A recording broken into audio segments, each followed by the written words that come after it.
Bienvenidos. Los saluda Álvaro Ortiz Monsalve, abogado de la Universidad Nacional y profesor universitario. Decíamos en la comunicación anterior que mi finalidad no es enseñar derecho, porque el derecho se aprende a través del estudio. Y también decíamos en la sesión anterior que existía un dualismo para clasificar el derecho en objetivo y subjetivo. Y precisamos sus subdivisiones, ramas del derecho y otras clasificaciones. En el día de hoy vamos a hablar de lo fundamental de los derechos subjetivos, sus clasificaciones y cómo nacen unos y cómo se extinguen esos derechos subjetivos. El tema entonces, derechos subjetivos. El libro guía de orientación, lo reiteramos, es el tomo 1, parte general y personas, 19ª edición, Valencia C.A. Ortiz Monsalve, editado en el año 2020. Escogemos este texto no solo por tratarse de un texto nacional, sino porque está actualizado a 29 de febrero de este año 2020.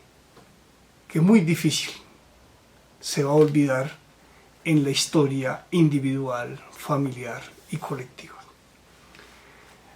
El tema, los derechos subjetivos.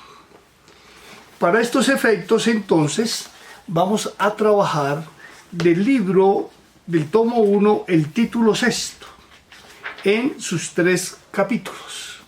Vamos a repetir qué son los derechos subjetivos, cómo se dividen, cómo se clasifican y cómo nacen y se extinguen algunos de ellos. El derecho subjetivo se dice son poderes o facultades que tienen todos los sujetos de derecho en orden a satisfacer sus necesidades. Este es su aspecto interno, imponiéndole a los demás el deber de respetarlos. Su aspecto externo, que se transforma entonces en el deber jurídico del otro o de los otros de respetarlos. Y además, protegidos por el llamado derecho objetivo. Así pues, que el derecho subjetivo se radica en un sujeto de derecho, generalmente una persona natural o una persona jurídica, y tiene como finalidad satisfacer una necesidad específica.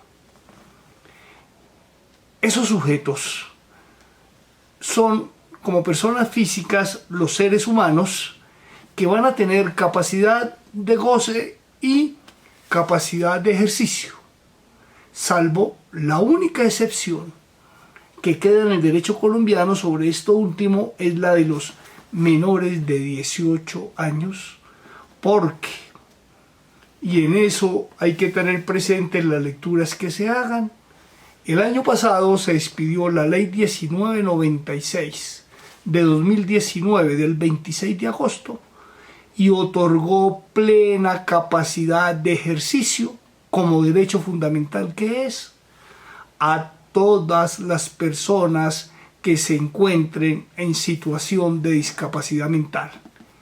Y ya no van a ser declarados interdictos y van a actuar por sí mismos.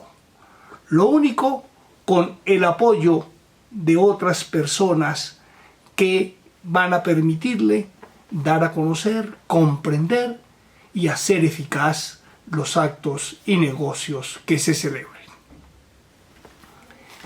La clasificación de los derechos subjetivos obedece a tres factores, al menos las que nosotros vamos a mencionar. En primer lugar, esa necesidad que tengo que satisfacer, o ese poder, o ese interés ante quien lo ejercito. Si el sujeto activo es frente a una institución del Estado, ese derecho subjetivo es público, como por ejemplo el derecho fundamental de acceso a la justicia. Los derechos de tutela, por ejemplo. 2. Si ese derecho lo ejercitamos aún frente a un particular, es un derecho subjetivo privado, por ejemplo, una compraventa que hagamos en determinado almacén, o un contrato de mutuo con una entidad financiera, o simplemente un contrato de trabajo, o incluso una relación matrimonial o una unión marital.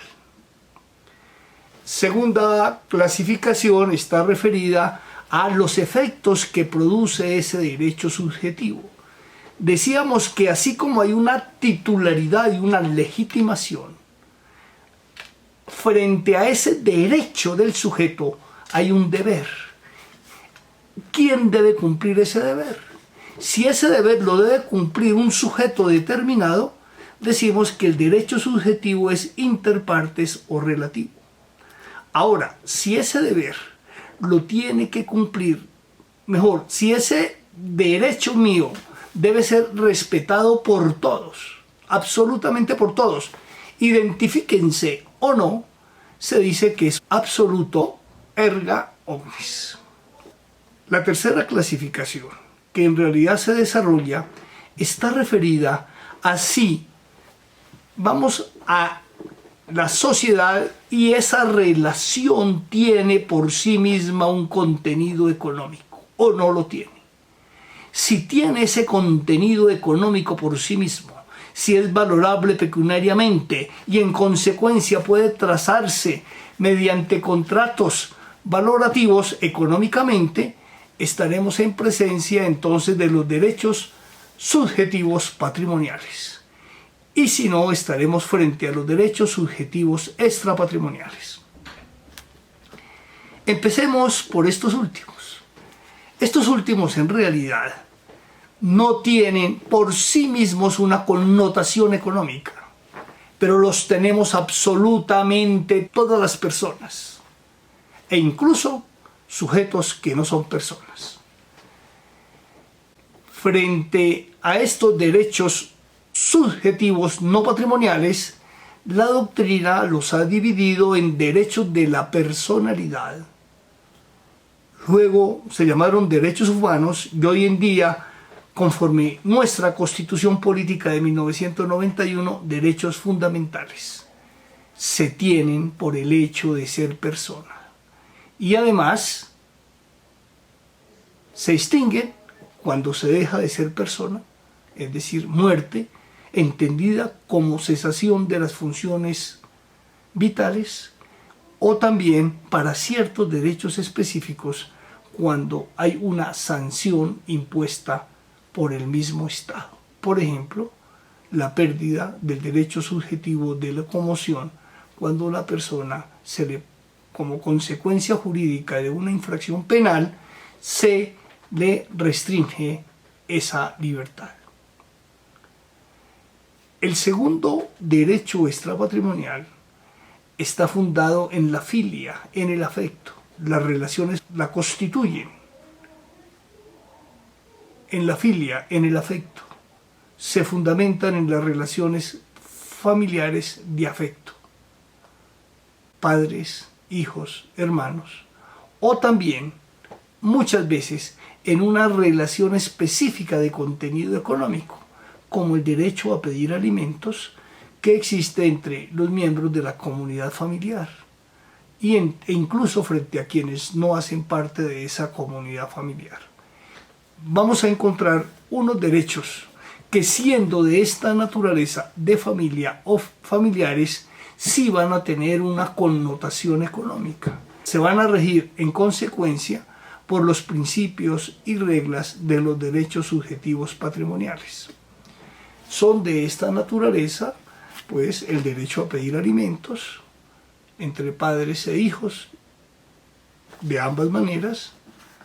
También son los que surgen del matrimonio o de la unión marital mediante la conformación de una universalidad jurídica llamada sociedades gananciales o sociedad patrimonial de bienes, según sea el caso. Ahora, los derechos que sí son de contenido patrimonial van a ser los siguientes.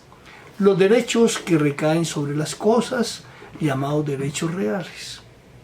Los derechos que se le pueden reclamar a cierta persona en virtud de un contrato o de la ley, que se llaman obligaciones o derechos personales.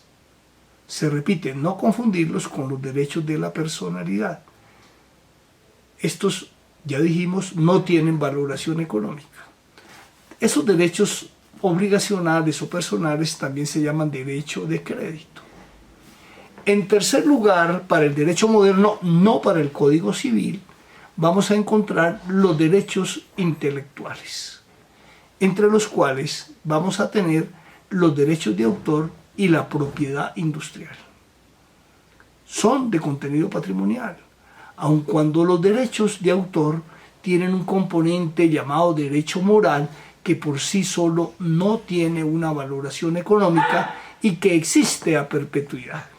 La cuarta clase de estos derechos la van a constituir las universalidades jurídicas, tales como la sociedad de gananciales disuelta pero no liquidada, o también el patrimonio de una sociedad comercial disuelta pero no liquidada. El Código Civil se fundamenta en el dualismo derechos reales, derechos personales. Pasemos ahora a mirar en lo esencial cómo nacen y cómo se extinguen estos derechos. Nos vamos a detener en el capítulo 3 del tomo 1, que lo pueden ustedes encontrar en la página 475 y siguientes. Esos derechos subjetivos, patrimoniales y específicamente los derechos reales y los derechos de obligaciones nacen de la siguiente manera.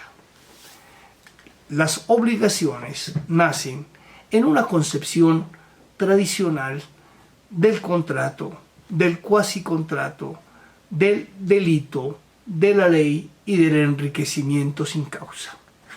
En una concepción moderna surgen del negocio jurídico univoluntario o plurivoluntario de contenido patrimonial. 2. Nacen del hecho ilícito, doloso, culposo o por riesgo. 3. Surgen también de los mandatos del legislador más la verificación del hecho establecido por el legislador. Si la ley es de carácter general y la obligación es interpartes, hay una impropiedad al decir que nacen solo de la ley. Es la ley más el hecho establecido en la ley el que le da origen. Por ejemplo, pagar impuestos. Ese pagar impuestos se traduce cuando usted, ciudadano, debe pagar el impuesto por mandato legal. Pero si usted, por ejemplo, no consume, no puede pagar ni va a pagar el impuesto al consumo. Además, pueden existir derechos obligacionales del abuso de los derechos. Alguno dirá, pues si es un derecho, no es un abuso, y si no es un abuso, es un derecho. Es una terminología que se utiliza para describir el ejercicio de derechos que se hacen en exceso o desconociendo los derechos de otros terceros. Y finalmente hay otras obligaciones que surgen de vecindad. Es decir, ahí vamos a tener lo que tradicionalmente se ha llamado unos derechos mixtos. Ser titular de un derecho de propiedad y simultáneamente tener derechos personales. Para el derecho moderno son las obligaciones que surgen de la propiedad horizontal y también de la comunidad. Pasemos ahora a la clasificación de los derechos reales. El derecho real básico es el derecho de propiedad, y del cual se van a desmembrar otros derechos, como el de usufructo, el de uso o habitación, el de servidumbres, y además unos derechos de garantía como son la hipoteca y como son la prenda. Esto en la concepción clásica. En la concepción moderna hay otros derechos reales, como el derecho de retención y como el derecho de posesión material. Sin embargo, muchos no participan de esta tesis. La razón, muy simple: el Código Civil no lo menciona así. Pero olvidamos que nuestro Código Civil no data ni de este siglo, ni del siglo pasado. Fue adoptado en Colombia en 1873 para los Estados Unidos de Colombia, pero se fundamentó en su redacción por don Andrés Bello, tanto en el derecho romano como en la pandectística alemana, e incluso en el derecho español y en materia de obligaciones y contratos, sobre todo en el Código Civil francés. Creemos nosotros que para incluir en una clasificación un derecho simplemente hay que mirar los efectos. El derecho real se caracteriza porque tiene un contenido patrimonial por sí mismo, independientemente de cómo se valore o no se valore por las partes, y dos, produce efectos erga omnes. Si se cumplen estas características, pues diremos que es derecho real. Sin embargo, no se trata de un derecho fundamental y la interpretación puede ser tenida en cuenta o rechazada. Para finalizar, pasemos ahora a cómo nacen los derechos reales. Aquí hay una dificultad. ¿Por qué? Porque el profesor dice, pero el estudiante no aprende, que los derechos reales, regla general, nacen del título y del modo. Y a continuación, para desmotivar al estudiante, no al estudioso, porque estudioso es el estudiante, formal o no formal, que estudia, le dice entonces, el estudiante que no sepa diferenciar entre título y modo, ni modo de darle el título. ¿Dónde surge la dificultad? Que esa diferenciación no la tenemos nosotros en el mundo social, en el mundo de los negocios, de una manera clara. Si alguien le pregunta de quién es ese celular con el que está chateando en la clase, y el estudiante responde, mío. Y si se le pregunta por qué es suyo, el estudiante dice, porque lo compré. En realidad, ahí se está refiriendo al título. Él es dueño en el derecho colombiano, sí, porque existe un contrato, pero porque además el vendedor le hizo la entrega con ánimo de transferirle el dominio. Diremos entonces que hay que tener el título y el modo. ¿Y qué es el título? El título es una relación que nace de la ley o del contrato que crea el derecho a ser titular del derecho real, y de otra parte le impone al otro la obligación de hacerme titular de ese derecho real. Entonces, actúan como título la ley y el contrato. Ahora, el modo. El modo se define como un hecho con suficiencia para transferirme el derecho real en forma inmediata. Y esos modos están señalados no taxativamente, no son número clausus en el Código Civil. Y dice la ocupación. la accesión, la tradición, la prescripción extintiva e incluye la sucesión por causa de muerte. En realidad, la sucesión es un derecho universal porque se traduce en la herencia o universalidad de bienes destinados a ser repartidos. Recapitulemos entonces. Los derechos reales requieren del título y del modo.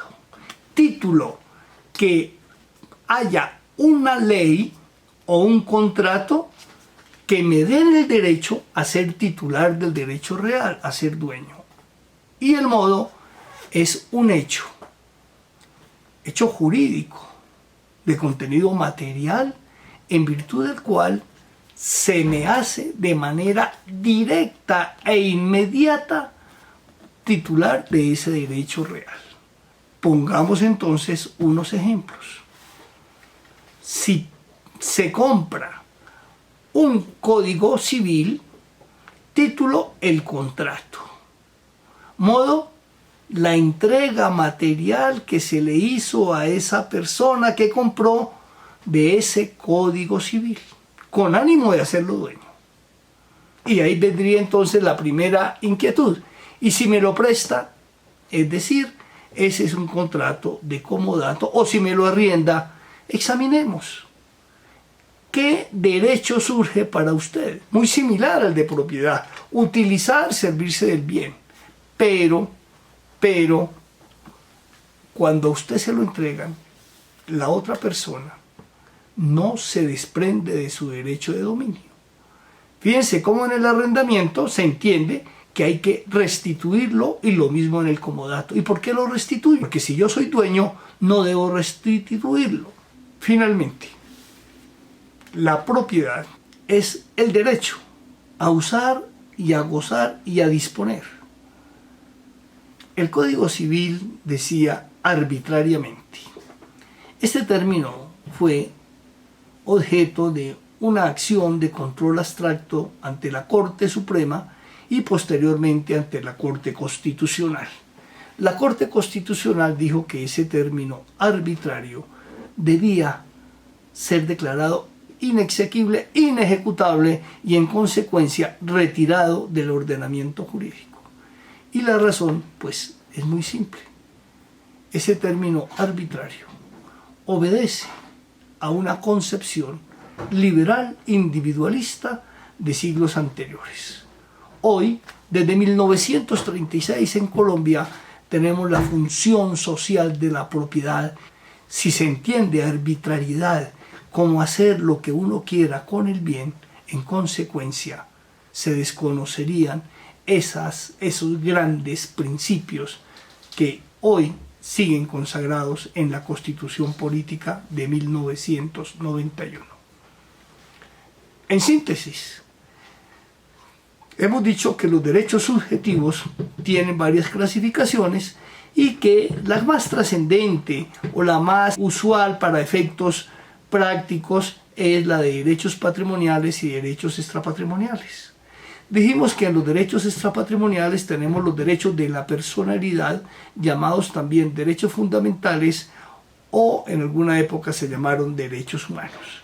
Y también tenemos los derechos familiares o de familia, con una precisión.